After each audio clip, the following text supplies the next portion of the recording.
Ya muchachos, el día de hoy toca ver fricción, ¿ya? Que está enfocado en, en la fricción entre dos superficies, ¿ya? Eso nosotros vamos a tratar de ir evaluando, ¿ya? Entonces, tenemos que fricción es la fricción, ahí llegó otro compañero. Las fuerzas de roce son producidas entre cuerpo en contacto, ¿ya? Y que por su naturaleza oponen resistencia a cualquier tipo de movimiento de uno con respecto al otro, ¿ya? Entonces, nosotros podemos ver un ejemplo acá de esta persona que está empujando una caja, ¿ya? Esa caja tiene un peso, ¿ya? Entonces, si nosotros quisiéramos el diagrama cuerpo libre de esta caja, por ejemplo, dibujaríamos en primera instancia un peso W, ¿ya? Pero también tendría una normal, ¿ya? Que sería una fuerza que iría hacia arriba, ¿ya? Una fuerza que iría hacia arriba. La normal, que de alguna manera es la reacción que pone en la superficie, ¿ya? A esta caja. Pero recuerde que también tengo una fuerza que está generando este caballero que está empujando esa caja, por ende va a haber un vector que se va a oponer a él, ¿ah? Y ese vector que acabo de dibujar acá, ¿ah? Va a ser nuestra fuerza de roce, ¿ah? FR. FR, ¿ah? Esa fuerza de roce, ¿ah? De alguna manera está determinado, ¿ah? Se determina esa fuerza de roce mediante el coeficiente de roce, que nosotros tenemos entre dos superficies, ¿ya? Hay una serie de tablas y listado de μ, ¿ya? Que es el coeficiente de roce, ¿ya? Que se generan entre dos superficies. Por ejemplo, entre cartón y pavimento, entre cartón y metal, entre goma y metal, entre goma y pavimento, ¿ya? Una serie de ensayos llegaron a obtener entonces el coeficiente de roce designado, ¿ya? Y tal como indiqué, usted aquí tenía un W y aquí tenía un N, ¿ya? Que era la fuerza de reacción hacia arriba. Entonces, esa N, de alguna manera, en primera instancia, vamos a decir que es igual a W, ¿no? ¿Por qué en primera instancia? Porque también puede ser que esta fuerza haya tenido alguna, ¿no? Inclinación. Entonces ahí N también deberíamos hacer el ajuste para que determinar que N no es directamente W. En este caso sí. En este caso sí, N igual a W, ¿ya? Entonces, la magnitud de la fuerza de roce depende del tipo de roce existente entre las dos superficies. Y ahí usted recuerda que se debe a ese μ, que es el coeficiente de roce estático, en primera instancia. También vamos a tener coeficientes de roce dinámico y cinemático. Pero bueno, nosotros nos vamos a hacer cargo del roce estático, antes del movimiento, ¿ya? Todo esto lo vamos a hacer antes del movimiento. De las magnitudes, ¿ya? Entonces la magnitud de la fuerza de roce depende del tipo de roce existente entre la superficie, de las magnitudes de las cargas que actúan sobre los cuerpos que se desplazan y la calidad de la superficie que están rozando. Por ende, si yo en estas dos superficies, ¿ya? Dijera, ¿sabes qué? Voy a poner una serie de rodillos, ¿ya? Serie de rodillos, porque así va a ser más fácil que esta caja se mueva con la superficie, va a bajar obviamente esta fuerza de roce. Probablemente podría llegar tendiendo a cero, ¿ya? No habría una gran oposición, ¿ya? O también alguien puede decir, profe, si usted lubrica acá, bajaría esa fuerza de roce claramente. Si nosotros lubricamos esta superficie, la fuerza de roce disminuye y por ende la fuerza que tiene que hacer este caballero, ¿ya? La fuerza que tiene que hacer este caballero es menor, ¿ya? Porque como van a disminuir este coeficiente de roce, ¿ya? la fuerza que tiene que generar este viejito, ¿no?, va a ser menor, ¿no? Es como pensar si yo tengo que mover un bloque de hielo, ¿no?, frente a un bloque de concreto, ¿no? Obviamente el bloque de hielo se me va a hacer más sencillo moverlo, ¿no?, porque su coeficiente de roce es menor.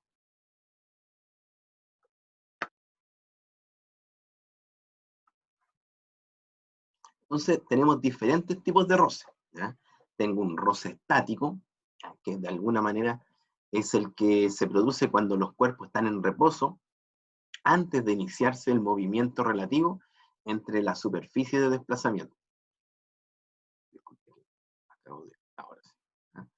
Antes de empezar el movimiento, ¿ya? Entonces, nosotros aquí estamos hablando de un roce estático, no hay movimiento. Esta fuerza tiene que romper esta fuerza de roce. Si en algún momento F es mayor, ¿ya?, que FR, ¿ya?, va a existir el movimiento, ¿no?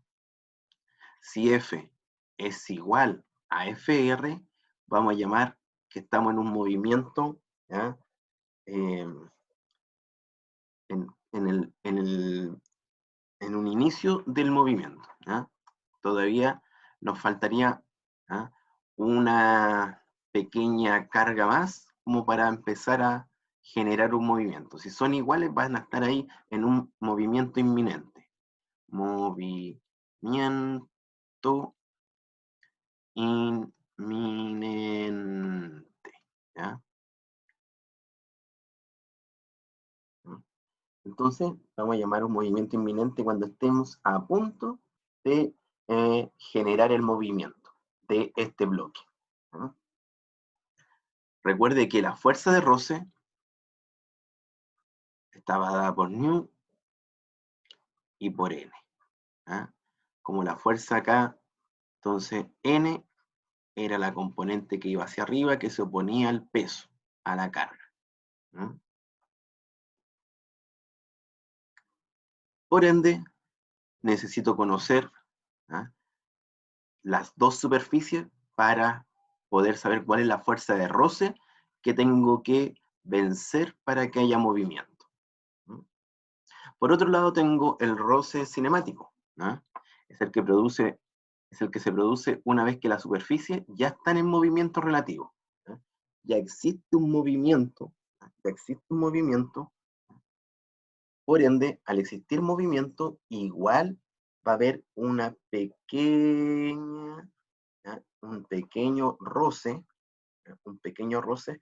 Aquí, por ejemplo, este roce se va a dar entre em, los neumáticos y el pavimento, ¿ya?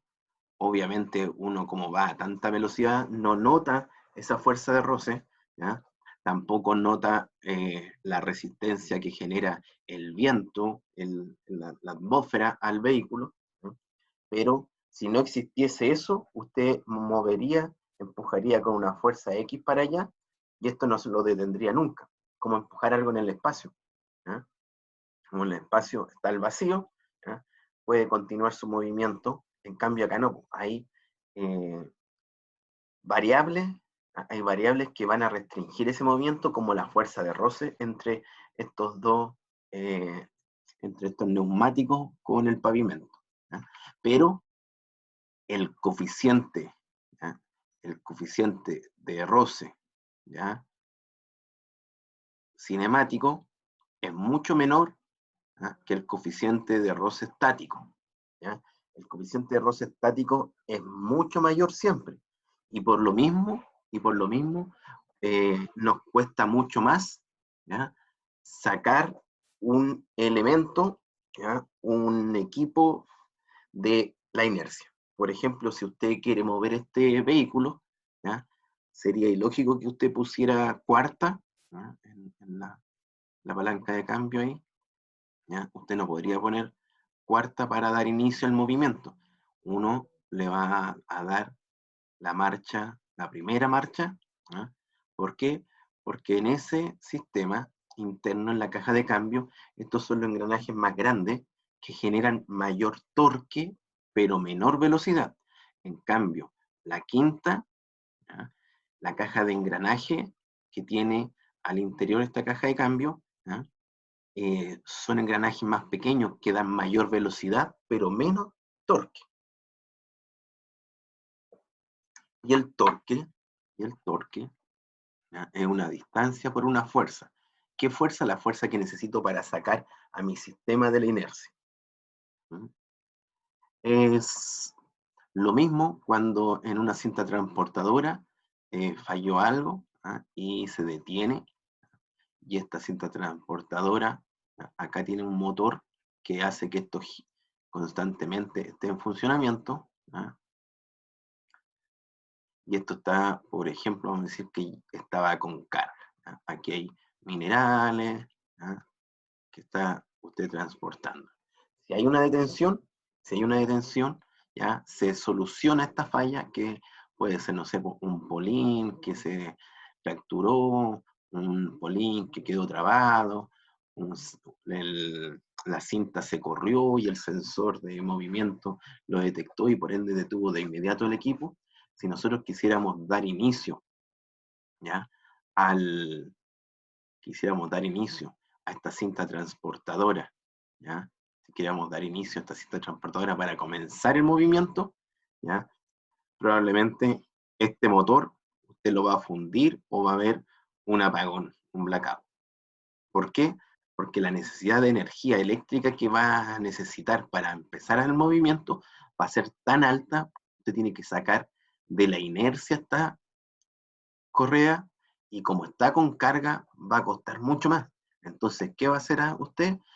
Mediante una palita, ¿ya? Mediante una palita, usted va a tener que sacar ese material que está ahí, ¿ya? A punta de pala va a sacar todo el material, luego va a dar el inicio, y como ya dio inicio con menos carga, ¿ya? El sistema va a necesitar menos energía para que empiece el movimiento, y luego que empiece el movimiento, ahí empieza a cargar nuevamente. Porque si quiere mover, lo quiere sacar de la inercia y más encima va a tener este peso, olvídese, no va a ser imposible.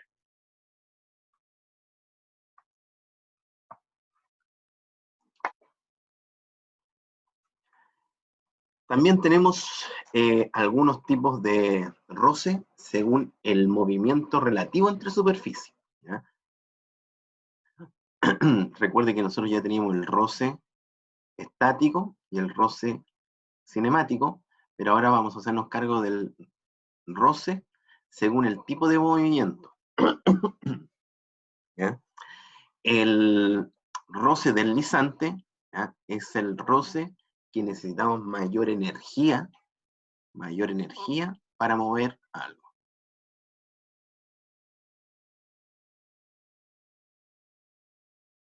¿ya? Para este roce deslizante necesito mucha más energía, ¿ok? Dice, el roce deslizante es el producido entre dos superficies de dos piezas que se encuentran en un movimiento relativo entre ellas, deslizando una contra la otra. ¿Se da cuenta? Este viejito está deslizando, ¿no? Esta roca, ¿no? Por ende él está generando una fuerza, ¿no? Él está generando una fuerza para allá, una fuerza para allá, y hay un roce para allá. Probablemente el roce entre la tierra y esta piedra es muy alto, por ende este viejito necesita generar mucha fuerza para poder mover esto. Y acá está el diagrama de cuerpo libre de aquello, ¿ah? Un bloque con una fuerza tratando de romper esta fuerza de roce. Por ende, ¿qué necesito acá? Que la fuerza sea mayor que la fuerza de roce, ¿ah? Pero recuerde, la fuerza de roce es mu por n, ¿no? Entonces aquí ustedes se acuerdan que aquí hay un W, que es el peso de la piedra, y hay un n, que es la normal, que en este caso n igual a W.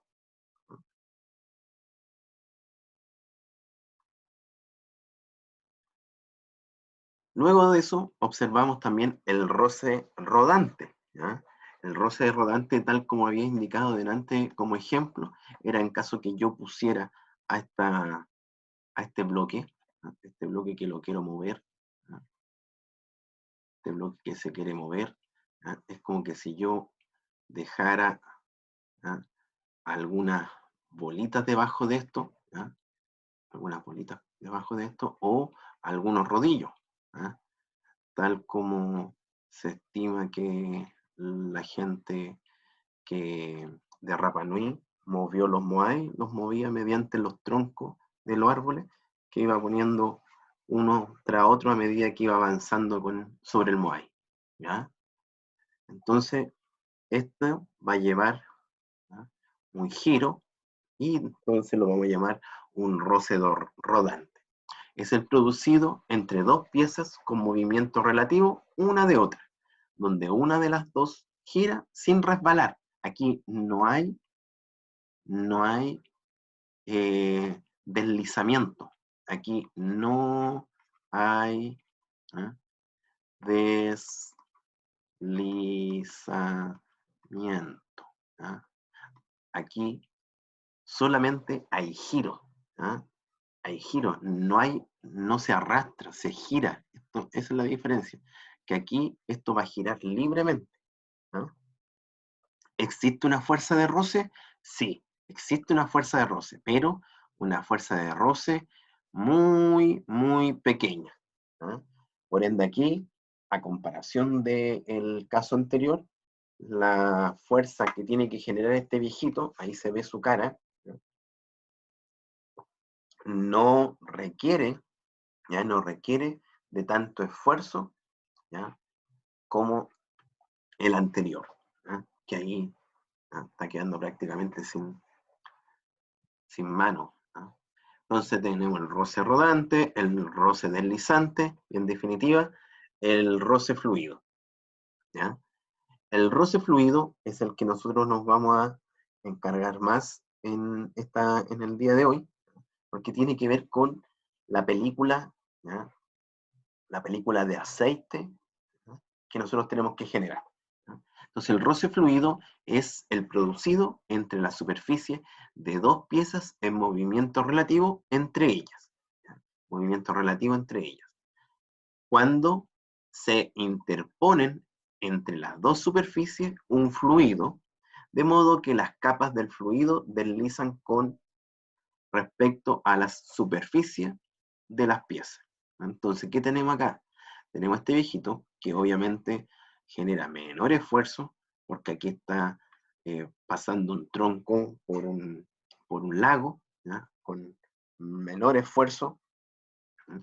Esta fuerza que tiene que generar acá este individuo es mucho menor que la fuerza estática, por ejemplo, que tenía que deslizar, ¿ah?, y es menor también que el rodante, ¿ah?, que tenía que girar, ¿ah?, su elemento, ¿ah?, en un roce rodante.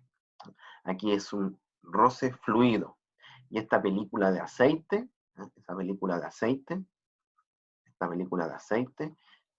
entre ellos, entre estas películas de aceite, si yo hago un zoom acá, yo voy a tener lo siguiente: ambas superficies, como la superficie de acá arriba está con un movimiento, está yendo para allá, ¿ya?, sí o sí van a haber pequeños esfuerzos, ¿ya?, pequeños esfuerzos que se van a oponer, a este movimiento, pero ni comparación con el roce deslizante, ¿ya?, es mucho menor. Estos van a ser nuestras fuerzas de roce, ¿ya?, que de alguna manera aquí estamos rompiendo las películas entre cada una de las capas del aceite, ¿no? En piezas mecánicas sometidas a movimiento relativo se debe procurar un roce fluido, ¿ya? Las piezas antes de iniciar el movimiento están sometidas a un roce estático. Una vez que se inicia el movimiento, el roce estático se transforma en un roce cinemático, ¿ya?, tal como indicamos al inicio. Una vez que hay movimiento, ya no hablamos de un roce estático, sino que hablamos de un roce cinemático, en donde el roce estático es mayor que el coeficiente de roce cinemático. Es una K. Entonces, de aquí, de esto que hicimos, este zoom que desarrollamos acá, viene el análisis, por ejemplo, de la viscosidad, ¿ya? Un tema importante. La viscosidad nos vamos a dar cuenta que da respuesta a lo que vimos aquí, ¿no?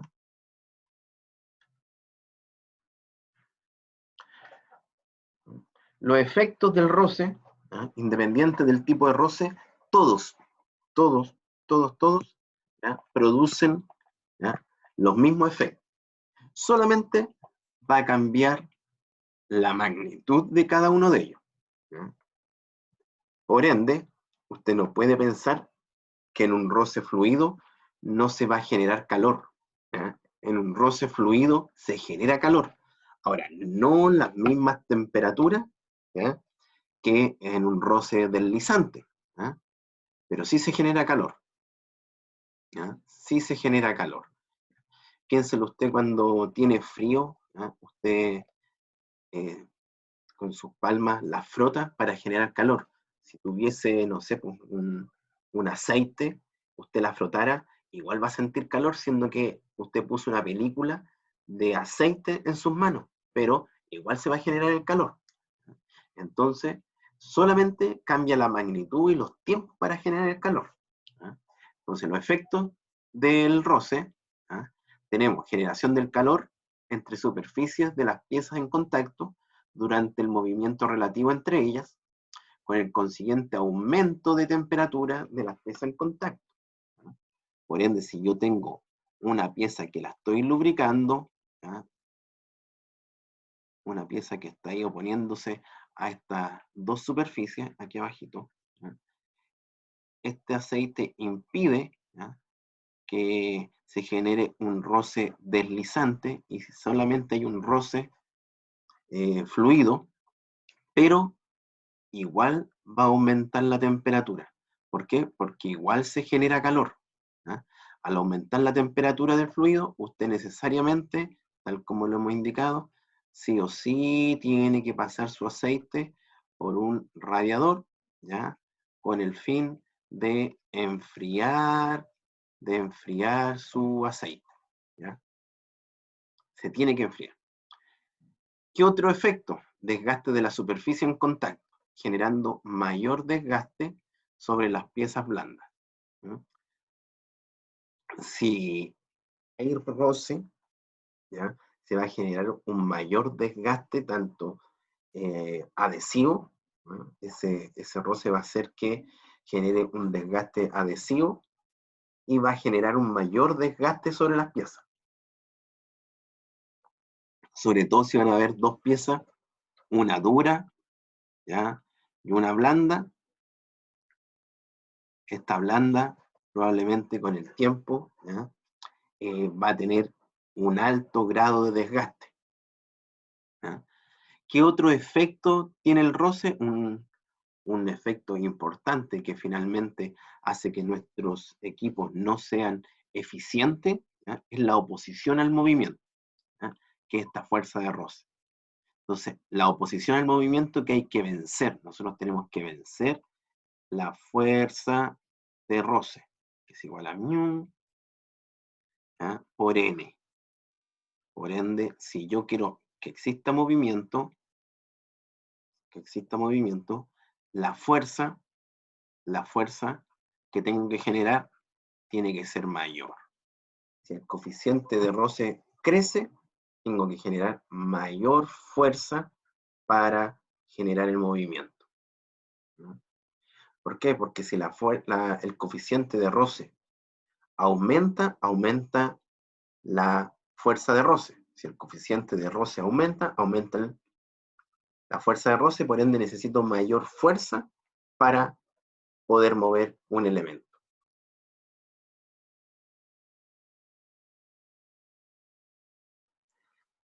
La lubricación, ¿ya? Es, en definitiva, es interponer, ¿ya? Interponer entre dos superficies que van a estar en contacto, ¿ya? Y que van a estar en movimiento relativo, ¿ya? Se habla de movimiento relativo cuando, por ejemplo, esta pieza se mueve y esta está quieta, ¿ya? La de abajo está quieta, ¿ya? Está en reposo, ¿ya? Está en reposo la pieza de abajo y la de arriba se mueve, ahí tengo un movimiento relativo. Profesor, y si esta se mueve y esta también se mueve, también están en movimiento relativo, ¿ya? Entonces, lubricar es interponer entre dos superficies que están en movimiento relativo, partículas lubricantes capaces de mantener separada, completa, como en este caso, como en la lubricación de capa completa, o parcialmente las dos superficies, de modo de transformar el roce de deslizamiento en roce, o de rodadura en un roce fluido, ¿eh? Si a mí me dieran a elegir, si usted va a elegir el roce de deslizamiento, de rodadura o de fluido, le pregunto cuál elegiría, depende, en primer lugar tiene que indicar, va a depender qué es lo que quiero. Si yo quiero que mi equipo sea lo más eficiente, entonces voy a elegir ese, ¿no? Pero a lo mejor yo quiero producir calor, ¿no? Mi intención es producir calor, ¿ya? Entonces elegimos el roce de deslizamiento, ¿ya? Entonces, como habíamos comentado, lubricar es interponer entre dos superficies que están en movimiento relativo partículas lubricantes capaces de mantener separadas completa o parcialmente las dos superficies, de modo de transformar el roce de deslizamiento en un roce fluido, y así disminuimos los efectos del rozamiento entre las superficies. ¿Qué efecto? El calor, la generación de calor, ¿ya? El desgaste, ¿ya? Y obviamente generar mayor fuerza, ¿no? Porque generamos una menor oposición al movimiento. Por ende, aquí yo generaría menos fuerza para mover algo, aquí disminuiría el desgaste y aquí disminuiría el calor que voy a generar en caso de que utilizara, por ejemplo, un tipo de lubricación de capa completa, ¿ya? Es el tipo de lubricación de capa límite, una pequeña película, ¿no? Que de alguna manera igual se genera el contacto entre las dos superficies. De capa mixta, están más separadas estas superficies, pero igual hay contacto en algunos picos de la superficie, y la capa completa que nunca va a haber ahí una interacción entre las dos superficies, ¿no? Haciéndonos cargos de eso, también tenemos dos tipos de lubricación. Está la lubricación manual, ¿no? Y está la lubricación automática. Por ejemplo, la lubricación automática que yo les presenté con el inyector de grasa, ¿no? Ese sistema Lincoln, ¿no? Es una lubricación automática, ¿no?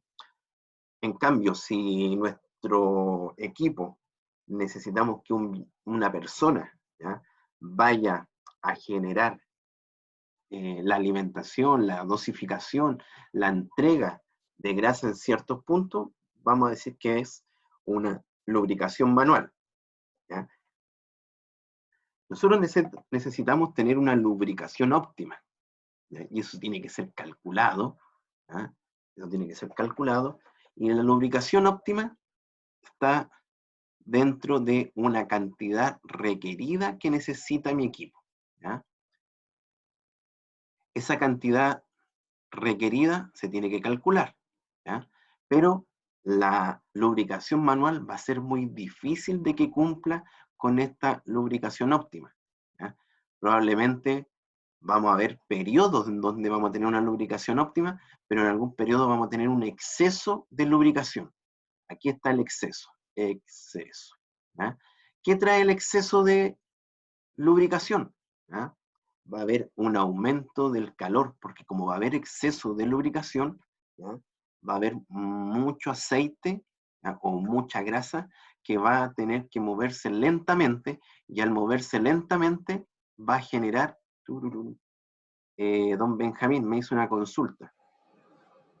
Profe, Dígame. tengo dos consultas, pero es sobre el informe. Ya después, ahora no. Ah, ya, después de... Ya. Sí. Ya. Entonces, acá estamos con el exceso de lubricante. ¿Ya? Si nosotros tenemos que lubricar, por ejemplo, una pieza, y nosotros generamos mucho exceso de lubricación, ¿ya? El movimiento de ese aceite va a ser más lento y eso va a generar un exceso de calor acumulado, porque el aceite o la grasa o el lubricante se va a mover más lento. Entonces, ese movimiento más lento va a significar que la grasa o el lubricante va a estar por un periodo más largo de tiempo entre estas dos piezas que tengo que lubricar. Como va a estar un tiempo más largo dentro de estas piezas que voy a lubricar, obviamente va a aumentar más su temperatura, va a haber un calor acumulado dentro del aceite. El otro problema del exceso de lubricación, ¿ya? Es que mucho lubricante se va a desperdiciar, ¿ya? Porque como nosotros vamos a generar un exceso de lubricación, mucho de ese aceite o grasa, específicamente el lubricante, va a caer, ¿ya? Y no va a lubricar la pieza que yo quiero encontrar, lubricar, ¿ya? Por ejemplo, típico que van con un bidoncito con grasa, mete la mano ahí, con guante obviamente el trabajador, la llena su guante de grasa y va donde hay que lubricar alguna pieza. Y con su mano y con el guante ahí lubrica y dice, le falta más y le echa un poco más y se va. O sea, mucho de esa grasa que echó ahí, que generó la dosificación ese trabajador, mucha de esa grasa se va a caer, ¿eh? Y se va a perder. Y también vamos a tener una mano de obra innecesaria, ¿eh? ¿Por qué? Porque va a tener que mandar a este viejito, ¿eh? Constantemente a hacer el proceso de lubricación. Es el problema de la lubricación manual, ¿ya? Pero también tenemos otro problema, que puede que la grasa que necesite su equipo, usted no se la esté entregando, y eso va a ser una falta de lubricación. ¿Qué va a generar eso?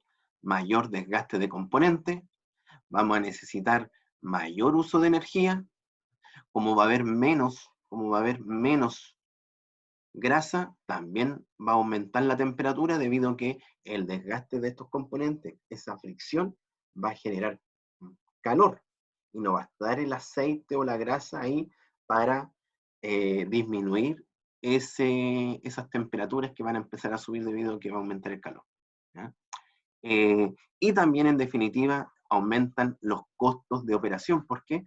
Porque su equipo empieza a ser cada vez menos eficiente, ¿eh? Porque la energía que está usando usted para mover un equipo, por ejemplo, el petróleo que usted está usando para mover un equipo, mucho de ese petróleo que se está quemando, ¿eh? Se está yendo, se está yendo precisamente a fricción, ¿ya? Y otro resto a movimiento, ¿ya? Pero fricción, esta parte que se está yendo a fricción es pura pérdida, ¿ya? ¿Y por qué hay fricción? Porque hay una falta de lubricación. Entonces, de alguna manera, los sistemas de lubricación automática son más costosos, ¿ya? Pero cuando nosotros evaluamos al final del año, obviamente que es más rentable la lubricación automática porque siempre va a estar entregando la cantidad de lubricación óptima, la que requiere el equipo, ¿ya? Y no va a ser dependiendo del trabajador si le echa un poco más o un poco menos ese día. Por más que usted le haga una anotación, diga, ya aquí tiene que ir 5 gramos de grasa, algún día le va a echar 4, otro día 6, otro día 5, otro día 4, y vamos a tener exceso y falta de lubricación, ¿ya? No es como una lubricación automática que sí o sí, ¿ya? Mantiene la cantidad óptima, ¿ya? De lubricación a su sistema.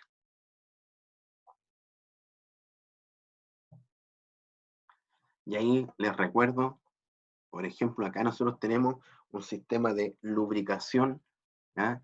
Automática, que es la lubricación, ¿ya? Óptima que debería tener el equipo. Aquí vamos dosificando la cantidad de grasa, pero no me encargo de mandar a alguien que vaya a hacer esto, sino que se entrega de forma paulatina una cierta cantidad de grasa,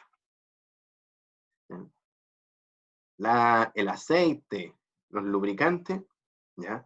Vienen del proceso de refinado del petróleo, ¿ya? Que el aceite que utilizamos es el último eslabón de este proceso refinado, ¿ya? Los primeros que salen son los combustibles más apreciados, que lo usan normalmente la aviación, ¿ya? Con alto octanaje, ¿ya? Y obviamente más puros, más limpios, ¿ya?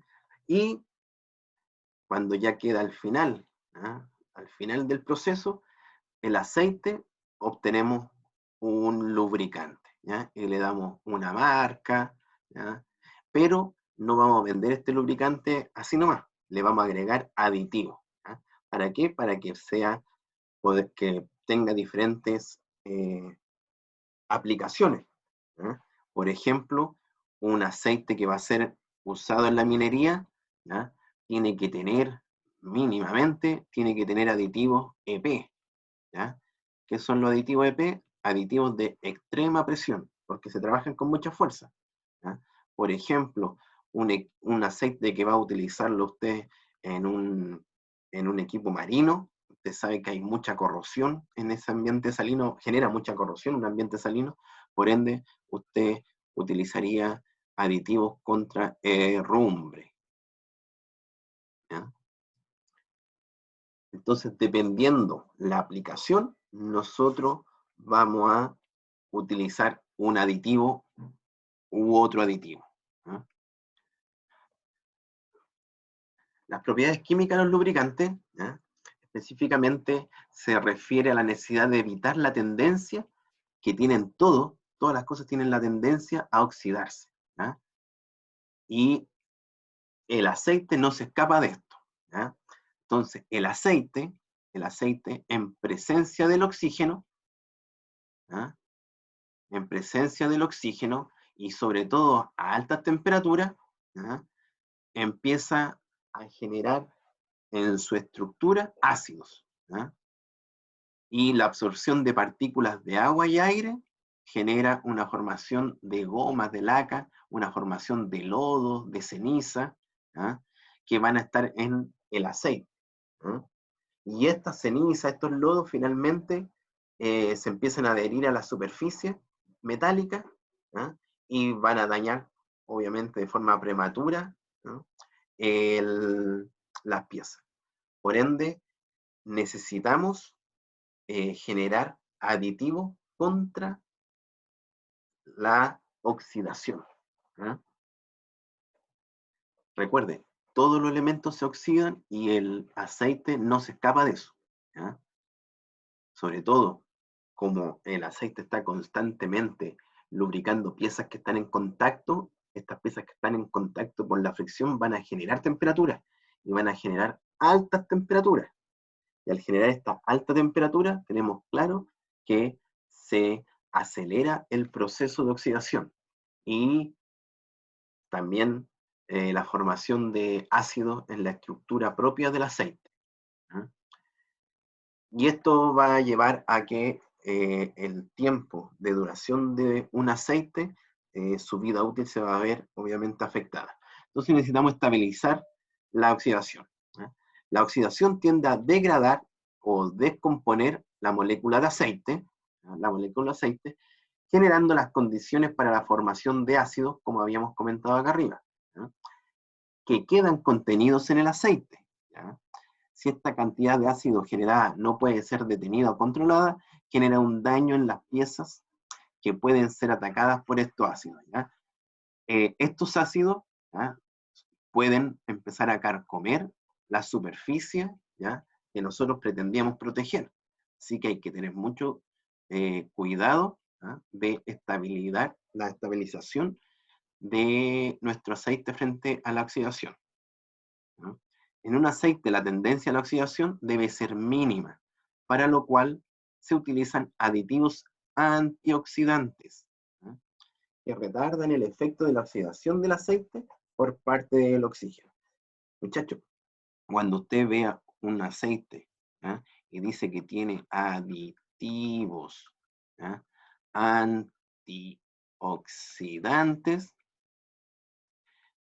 este aditivo no está en función, no está en función de proteger alguna superficie, ¿eh? El tener aditivos antioxidantes, ¿eh?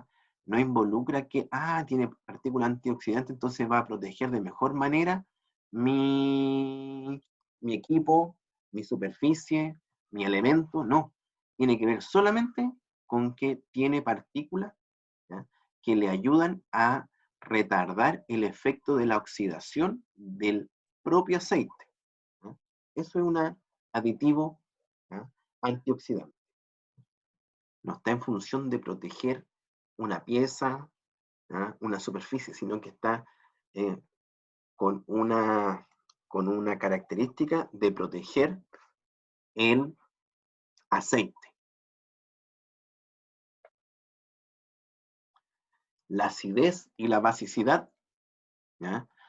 La acidez o la alcalinidad de un lubricante es una propiedad definitoria del mismo. En los aceites nuevos en los aceites nuevos se entrega la información, por ejemplo, sobre el grado de refino y la cantidad y tipos de aditivos del aceite, ¿ya? Cuando nuestro aceite se empieza a generar y empieza a aumentar su acidez, ¿ya?, esta acidez empieza a atacar entonces alguna formación, alguna superficie.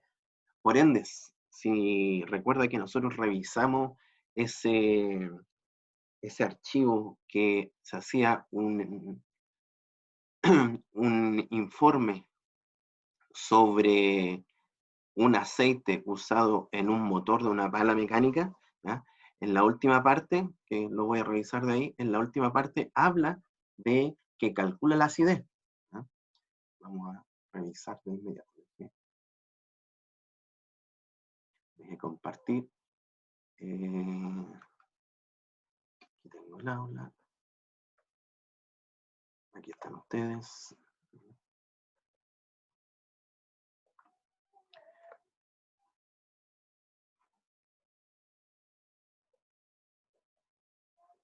Acá está análisis de falla.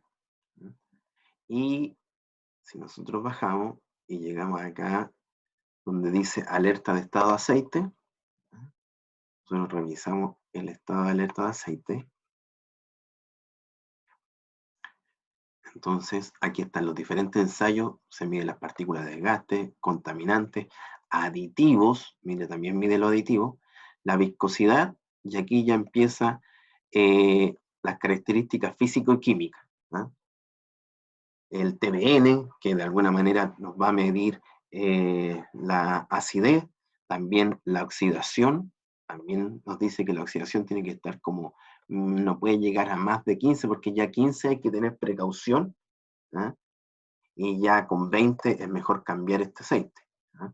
Entonces, ahí, de alguna manera, los ensayos, los análisis de aceite nos entregan toda esta información, porque usted también va a tener la información del aceite que usted compró, ¿ah?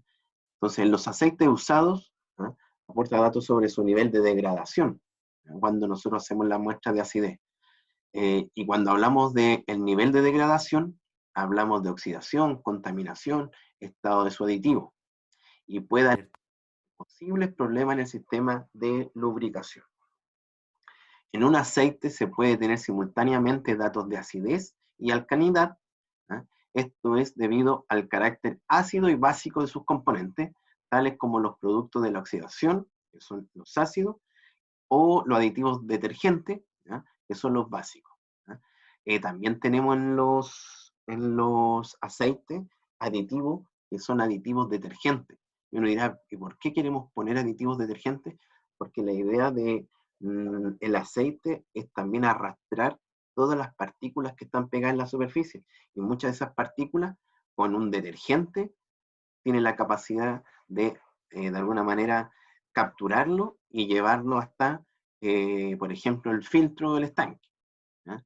Estas sustancias están en proporción lo bastante baja para no neutralizarse mutuamente, obviamente, ¿no? Entonces, ahí probablemente usted durante su carrera de más de alguna oportunidad ha visto esta tabla de pH que va desde el 0 al 14, ¿ya?, siendo el 7, ¿ya?, un pH neutro, ¿ya?, y bajando hasta llegar a la 0, ¿ya?, sería un elemento ácido, ¿ya?, y si empezamos a aumentar hasta el 14, ¿ya? Es básico. Por lo mismo, si usted lee acá, dice que los detergentes son básicos, y en este listado al final aparece como por ejemplo agua jabonosa, blanqueador, limpiador. Todos los limpiadores tienen un alto pH, ¿ya? Porque necesitamos que sean básicos, ¿ya? En cambio, ¿ya? Lo ácido, ¿ya? De alguna manera son producto de la oxidación, ¿no? Ahí está la lluvia ácida, un lago ácido, ¿no? La acidez, el carácter ácido de un lubricante viene determinado por la presencia de sustancias ácidas en el aceite, ¿ya? Se distinguen dos tipos de acidez en el aceite: acidez mineral, originada por los ácidos residuales del refino del proceso de obtención, ¿ya?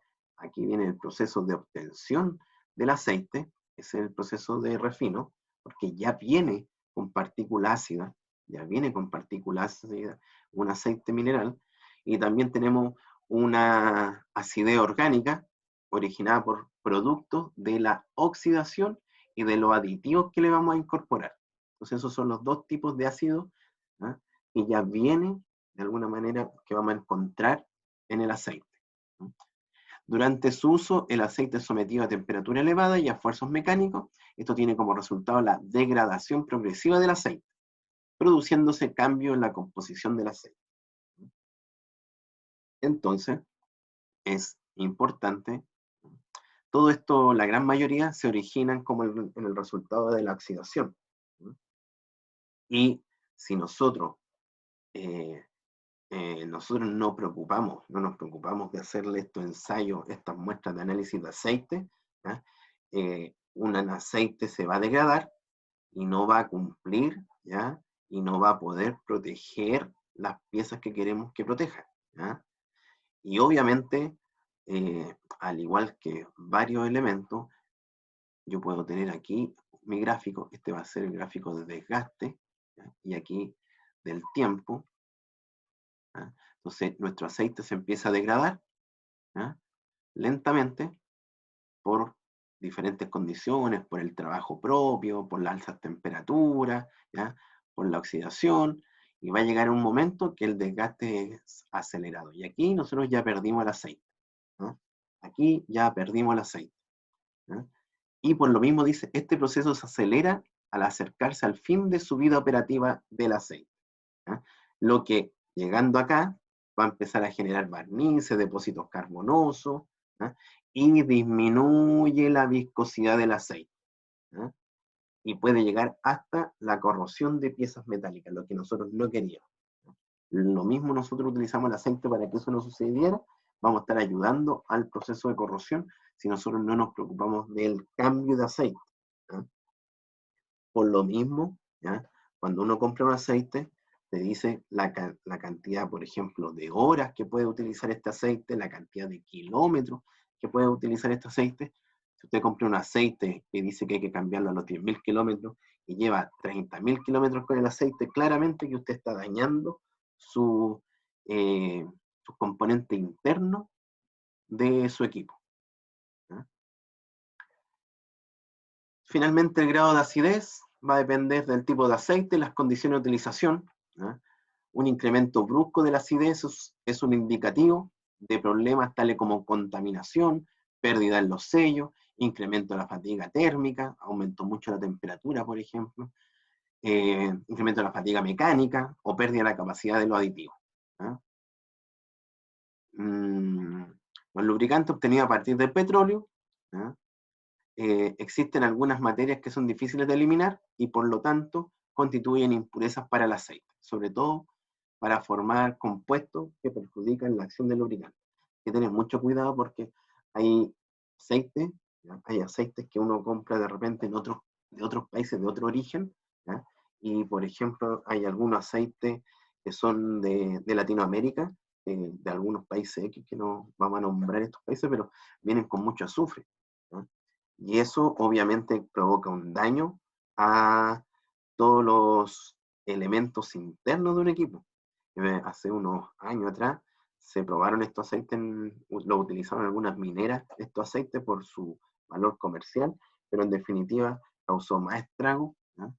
Y más pérdida, porque generó el proceso, ¿no?, de desgaste de las piezas internas se acelerara y obviamente tenía que generar mayor actividad de mantenimiento, mayor detención, todo lo que provoca una falla de un equipo. ¿Ya? La oxidación del aceite, ¿qué va a provocar la oxidación del aceite? Primero, que esto no lo tiene que olvidar nunca, ¿ya?, que obviamente se pregunta en un certamen, ¿qué genera la oxidación de un aceite? Un aumento de la viscosidad, aumenta la viscosidad, pudiendo llegar a ser el doble, incluso el triple que la de un aceite nuevo. Se oscurece, ¿ya? Se oscurece el aceite, ¿ah? Imagínense que si aumenta la viscosidad, yo por ejemplo aquí tengo una gotita de aceite y otra gotita de aceite, ¿ya?, y la dejé pegado en una pared, ¿ya? Vamos a decir que tiene una viscosidad de 100. Después vamos a ver la unidad, vamos a decir 100 nomás, ¿ya? Y tiene una viscosidad de 300. ¿Ya? Dejo las dos gotitas y en menos de un segundo esta gotita va a estar ahí. ¿Ya? En cambio esta gotita ya escurrió y probablemente ya va a ir por acá abajo. ¿Ya? Entonces, como pierde su característica física, que era la viscosidad, ¿ya?, le va a ser más difícil oponerse a movimiento, ¿ya? Cuando usted quiera usar este aceite para oponerse y para separar estas dos piezas, obviamente este aceite, como su viscosidad va a aumentar, ¿ya?, va a ser más fácil de escurrir, por ende estas piezas se van a juntar, ¿ya? No va a tener la capacidad de mantener estas dos piezas separadas, ¿no? Eso es lo que provoca un aumento de la viscosidad, ¿ya? El oscurecimiento del aceite, ¿ya?, pasando de un tono translúcido a totalmente opaco, ¿ya? Eso es lo que normalmente se hace cuando se saca esta varilla de testigo de aceite que tienen los automóviles, ¿ya?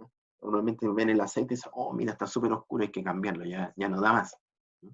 También la oxidación genera depósitos carbonosos, ¿ya?, aunque esto ocurre en fase avanzada de la oxidación propia del aceite, ¿ya? Pero si usted tiene depósito carbonoso, necesariamente usted va a tener que hacer una limpieza de su sistema, ¿ya? Y ahí ya estamos hablando de mayor costo porque tiene que hacer una limpieza interna mediante agua desmineralizada, etc., ¿no?, que involucra obviamente costos que no estaban considerados. También la oxidación del aceite genera aumento de la acidez del aceite, ¿ya? ¿Y qué dijimos si es que aumenta la acidez del aceite? Empieza a atacar a la pieza que yo quería cuidar de la oxidación, ¿ya? Recuerde lo que vimos anteriormente, ¿ya?, que cuando nosotros, nuestro aceite genera se pone más ácido, ¿ya?, es como tener un ácido, el nivel de una lluvia ácida, ¿ya?, un ácido sulfúrico, que obviamente va a generar la oxidación, ¿ya?, ácidos, oxidación, ¿ya? Entonces el aumento de la acidez del aceite, ¿ya?, debido a productos ácidos que se forman. La oxidación es un fenómeno que reduce la vida del aceite. Por desgracia, dada la naturaleza química de los productos de la oxidación, la mayor parte de estos no pueden ser eliminados mediante filtrado simple del aceite, ¿ya? Es más, que ya no nos queda otra que cambiar el aceite, por ende, el aceite tiene una vida útil, que no la puedo ir extendiendo a mi criterio, ¿ya? Tengo que tener claro qué es lo que me sugiere el, eh, el fabricante, ¿ya? Ahora, muchachos, delante yo les comentaba de que si ustedes quieren un aditivo para proteger alguna pieza metálica, ¿ya?, frente a la corrosión, ¿ya?, yo no puedo usar un aditivo antioxidante. O sea, ojalá que el aceite tenga un aditivo antioxidante porque así protejo mi aceite, pero para proteger esta placa o esta superficie, yo necesito aditivo antiherrumbre. ¿Ya? La herrumbre es un óxido de férrico hidratado que se forma sobre el hierro o acero, ¿ya? Expuesto a la humedad. El fierro, como todos los metales no nobles, tiene la propiedad de descomponer el agua. De modo que el hidrógeno, dependiendo del agua, se combina con el hierro formando hidróxido ferroso. Lo mismo que vimos en corrosión, cuando estuvimos viendo corrosión, el cual por fijación con el oxígeno del agua da el origen al óxido férrico. ¿Ya? Este que es porosa, por lo cual la humedad continúa penetrando constantemente en los pequeños orificios que va a ir dejando. Se recuerda que cuando caía una gotita lo que pasaba internamente, cuando vimos el tema de corrosión, aquí exactamente. ¿Ya? Entonces la propiedad antiherrumbre es la capacidad que tiene el aceite para evitar que las partículas de agua y de humedad actúen sobre sobre esta superficie. Entonces, si yo agrego este aditivo antiherrumbre, antiherrumbre,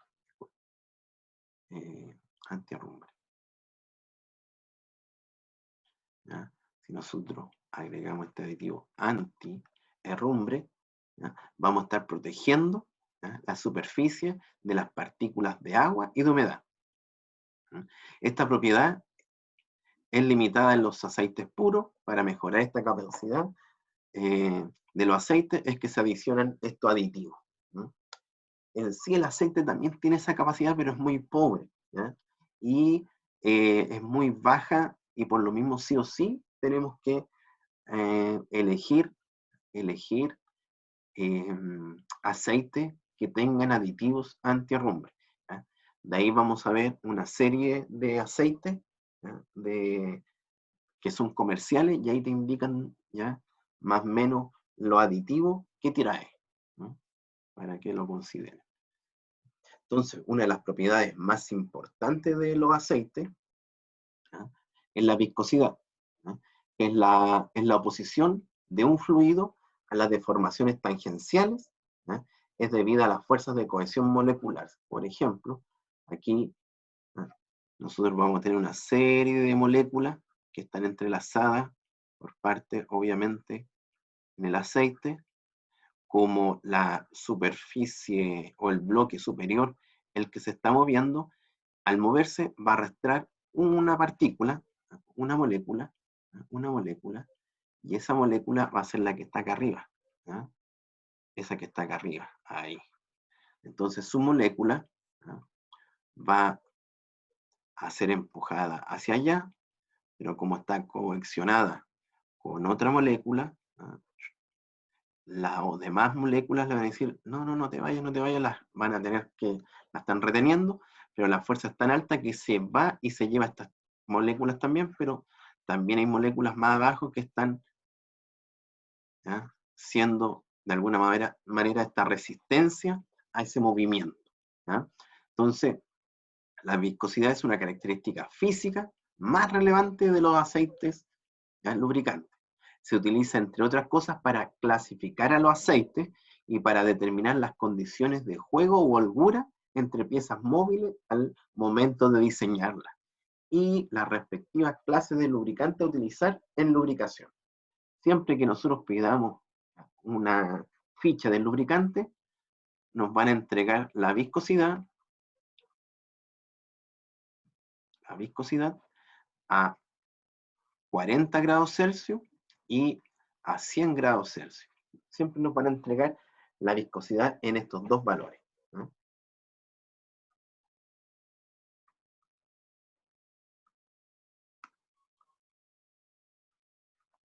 Vamos.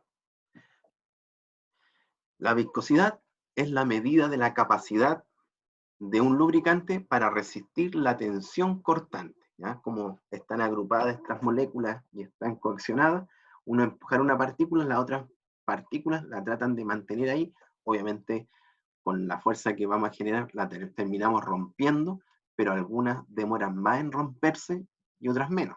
Y ahí va a depender la capacidad de la viscosidad. ¿Ya? La viscosidad es una propiedad que tiene que ver con las moléculas del aceite en cuanto al tipo y tamaño que tenían en ellas. ¿Ya? La viscosidad se expresa, ¿ya? La viscosidad expresa el roce interno, ¿ya? La fuerza de roce interno que tienen entre las moléculas. Como les dije, ¿ya? La figurita ahí, yo tengo estas partículas que están acá coaccionadas, ¿ya? Todas juntas, de este aceite. Acá abajo tengo una placa, y acá arriba hay un movimiento de una placa superior, va a llevar una de estas moléculas, pero estas moléculas al estar coaccionadas, ¿ya? Las demás la van a tratar de restringir. Obviamente que aquí voy a tener que empezar a aumentar la fuerza, y al aumentar la fuerza empezamos a romper esta cohesión. ¿Ya? Pero igual se empiezan a generar otros movimientos, porque también se van a tener que cortar estas, ¿ya? Entonces están todas unidas. La fuerza F, que vimos anteriormente, si produce desplazamiento de la placa, esa fuerza F, muchachos, es la fuerza que está acá. Esta fuerza F está generando una fuerza para mover, ¿eh? Está generando una fuerza para mover este bloque. ¿Eh? Quiere mover este bloque. Esta es la placa fija, esta es la placa móvil. ¿Eh? Estamos moviendo, uno diría, pero si yo empujo este bloque con una fuerza F, va a ser fácil moverlo si tiene una película aceite. Claramente, va a ser fácil, pero interiormente igual se están generando esfuerzos de corte del propio aceite. Entonces, la fuerza F, si produce desplazamiento de la placa, realizará un trabajo mecánico que se transformará en calor, ¿ya? Que eleva la temperatura del aceite y las piezas que están en contacto con él. ¿Ya? Siempre que exista un movimiento relativo entre una u otra pieza, ¿ya? Si fuese roce deslizante, roce rodante o roce fluido, siempre va a haber aumento de temperatura. ¿Ya? En términos simples, se puede decir que la viscosidad es una medida de la resistencia total al escurrimiento del aceite. ¿Ya? Tengo que ver la capacidad de cómo va a escurrir ese aceite. La viscosidad también puede ser estática o cinemática, al igual que, ¿ya?, el roce. ¿Ya? Entonces, por ejemplo, aquí tengo dos elementos, ¿ya? Uno más viscoso que otro, y aquí claramente uno interpreta de inmediato los grados de viscosidad de uno con otro. ¿Ya? El morado claramente es más viscoso. ¿Por qué? Porque romper sus películas del aceite, cuesta más. En cambio, el de arriba, este es el ejemplo que había dicho delante. Aquí tiene una gotita, las dos fueron, ¿ya?, fueron puestas en el mismo momento, estas dos gotitas, ¿ya?, y estas dos gotas, al generarse en el mismo momento, en el mismo instante, ¿ya?, después de un segundo, ¿ya?,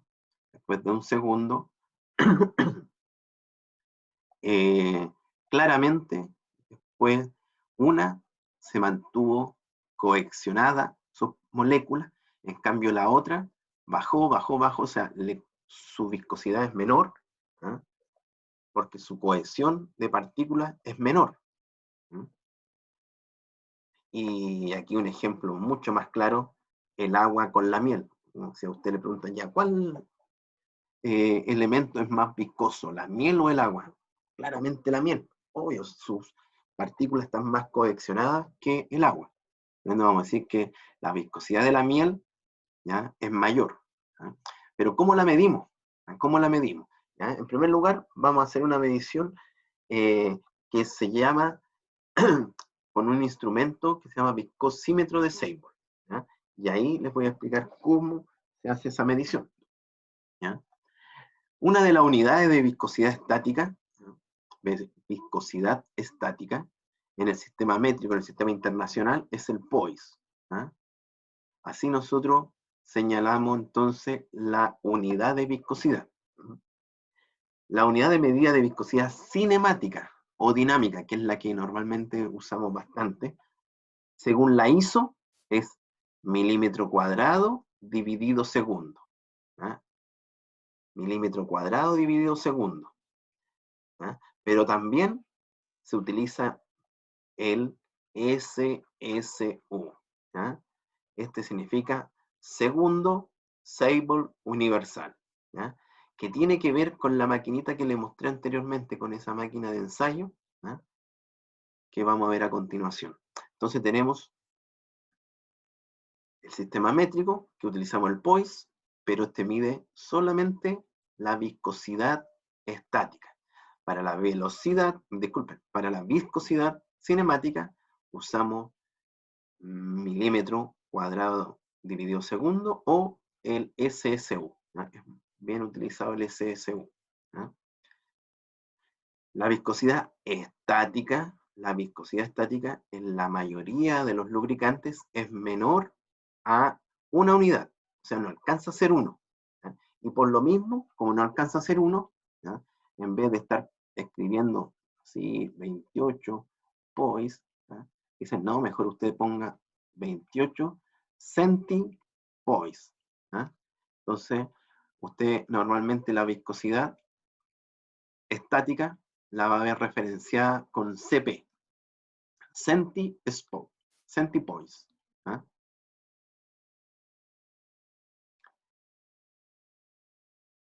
Que es multiplicar este valor por 100. ¿Ah? A modo de ejemplo, se puede decir que la viscosidad del agua a 20 grados Celsius es de 0,202 poise.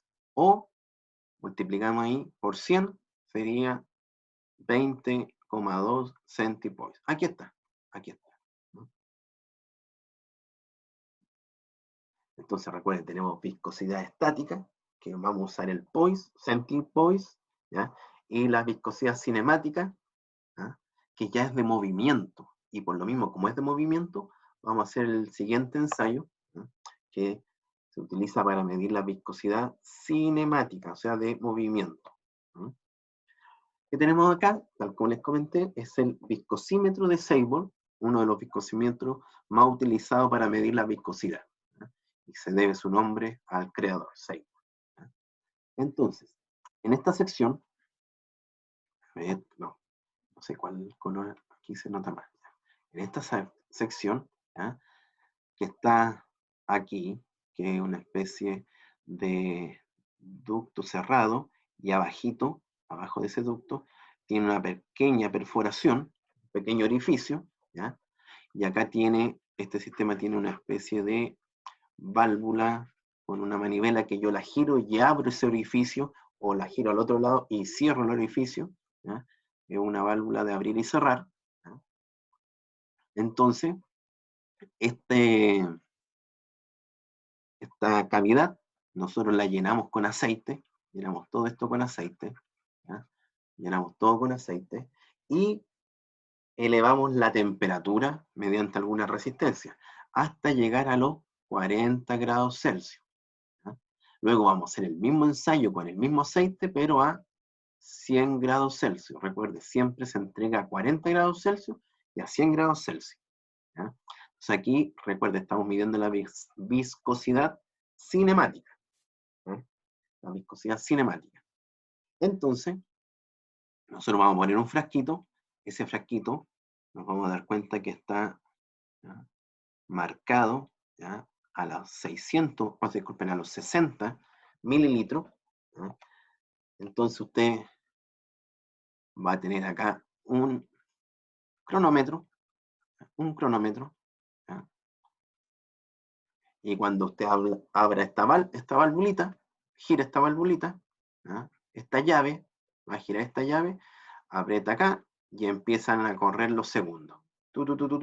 Y lo detiene hasta que usted vea que llegó este aceite, fue escurriendo, y llegó a los 60 mililitros. Ahí detiene y dice, mira, fueron 58 segundos. SSU. ¿Ya? Después, esto recuerda, a 40 grados Celsius. ¿Ya? Después, a los 100 grados Celsius, ¿qué va a hacer? Va a aumentar el trabajo de la resistencia. Por ende, cuando llegue el termómetro a los 100 grados Celsius, usted obviamente va a cambiar este frasquito y va a poner otro frasquito, y el aceite, usted en esta cavidad dejó más de 60 mililitros, dejó 500 mililitros, ¿ya? Con medio litro acá al interior, ¿ya? Entonces, instala el nuevo frasquito, abre la llave y nuevamente empieza a cronometrar, ¿ya? Como aumentó la temperatura, ¿qué le pasaría al aceite? ¿Ya? ¿Sería el escurrimiento más rápido o más lento? ¿Ya? Entonces, como aumentó la temperatura, ¿ya?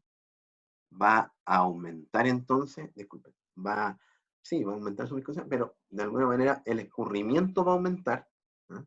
Por ende, el tiempo en que voy a llenar este frasquito de 60 mililitros ya no va a ser de 58 SSU, puede ser, no sé, de 35 SSU, porque aumentó la temperatura, ¿ya? Entonces, este va a ser la unidad, ¿ya?, que usted va a utilizar para indicar entonces la viscosidad cinemática. A 40 grados Celsius y a 100 grados Celsius. Y siempre llenando este frasquito a los 60 mililitros.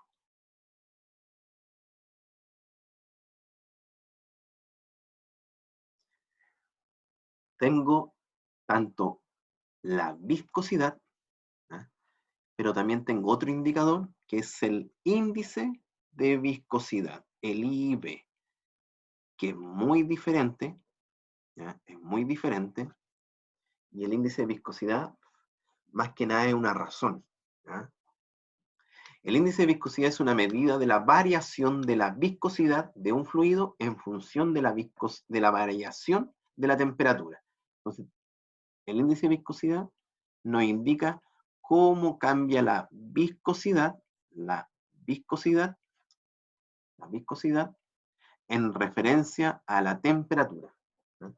Cómo fue el cambio de 40 grados Celsius a 100 grados Celsius, ¿no? Dice, además, esta variación de viscosidad no es la misma en los diferentes tipos de aceite. Por ejemplo, dos aceites pueden tener la misma viscosidad a los 40 grados Celsius, pero al aumentar la temperatura a 100 grados Celsius, las viscosidades pueden ser totalmente diferentes, ¿no? Entonces, la variación de la viscosidad con la temperatura es indeseable. Nosotros no quisiéramos que la variación de temperatura, de viscosidad, frente a un aumento de temperatura, cambie mucho, ¿no? Sobre todo, ¿no?, sobre todo para algunas máquinas, ¿no?, algunas máquinas que son más complejas, como de aviación, etc., ¿no? Existe un método para evaluar la variación de la viscosidad y se mide a través del índice de viscosidad y se ideó para valorar esta realidad en aceites producidos a partir de tipos extremos. Entonces, ¿cómo se hace esa medición? ¿Cómo se hace esa medición? Por ejemplo, acá, ¿no? Yo tengo dos aceites, ¿no? Tengo dos aceites diferentes, ¿no?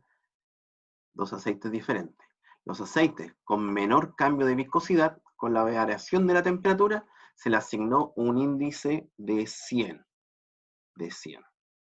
Este 100 me significa que el aceite tiene poca variación de su viscosidad frente a la temperatura. Por ejemplo, si yo midiera la temperatura aquí, vamos a poner aquí 40 grados Celsius, ¿ya?, y aquí tengo los 100 grados Celsius, vamos a trazar unas líneas acá y vamos a trazar otra línea aquí, ¿ya? Luego vamos a trazar una línea horizontal, que es la intersección acá, que es la intersección acá, y en primer lugar esta, ¿ya? Yo acá tomé el tiempo, y aquí me decía que era 10 SSU, ¿ya? Aquí era 20, ¿ya? Por acá era 40, 50, 60, 70, 80, 80, 80. En este eje la viscosidad SSU, segundo 6 por universal, ¿ya? Entonces tengo el primer aceite que voy a evaluar, ¿ya? Tomé la viscosidad a los 40 grados Celsius, y me dice que la viscosidad a los 40 grados Celsius, ya, el aceite 1, a los 40 grados Celsius, ¿ya?, es de 20 SU, SSU. Y a los 100 grados, ¿ya?, bajó su viscosidad, se hizo más viscoso, ¿ya? O sea, estuvo el tiempo para llenar ese frasquito, disminuyó, ¿ya? Eso está diciendo que cuando usted tenía ese aceite a 40 grados Celsius, el tiempo en que escurriera pasaron 20 segundos, pero cuando aumentó la temperatura, el tiempo que demoró en escurrir esos 60 mililitros fue solamente de 10 segundos, ¿ya? Para el caso 2, nos dice que para 40 grados Celsius, ¿ya?, se demoró 80 SSU. SSU. SSU. Tuvo 80 segundos en que escurriera 60 mililitros, ¿ya?, a 40 grados Celsius. Y después, a los 100 grados Celsius, a los 100 grados Celsius, tenemos que tomar, obviamente, esa viscosidad. Y más o menos es de, vamos a decir que es de 25 segundos demoró. O sea, la variación de viscosidad frente a la temperatura del aceite 2, este era el aceite 2, este era el aceite 1, ¿ya?, es muy, muy alto. Y eso no quisiéramos tener nosotros un aceite de esa manera, porque realmente nuestros equipos que vamos a lubricar, que vamos a trabajar, no van a estar trabajando a una temperatura de 40 grados Celsius, ¿ya? Van a estar trabajando sobre, ¿ya?, los 90 grados Celsius, 120 grados Celsius. Por ende, si yo elegí, por ejemplo, yo elegí este aceite, ¿ya? Vino un fabricante, y me dice, no, mira, el aceite que te estoy indicando tiene una muy buena viscosidad de un 80 SSU. Ah, y el otro te dijo que tenías un 20 SSU. Si tú lo comparas entre ellos, claramente uno podría elegir este, ¿ya? Pero no pediste la demostración a los 100 grados Celsius, ¿ya? ¿Por qué? Porque varía mucho su viscosidad frente a la temperatura. Entonces hay que tener ese cuidado. Ese cuidado es vital, ¿ah? Esto se hizo hace mucho tiempo, esta tabla, entonces en ese instante se dio un máximo de 100, pero hoy en día hay algunos IB que superan los 120, 160 de IB. Entonces, como última actividad del día de hoy, ¿ah?, por ejemplo, nosotros tenemos aquí los 40 grados Celsius, y aquí usted tiene los 100 grados Celsius, y usted sabe que su equipo trabaja a 80 grados Celsius. Y tenemos lo siguiente. De aquí hacia arriba, intersección.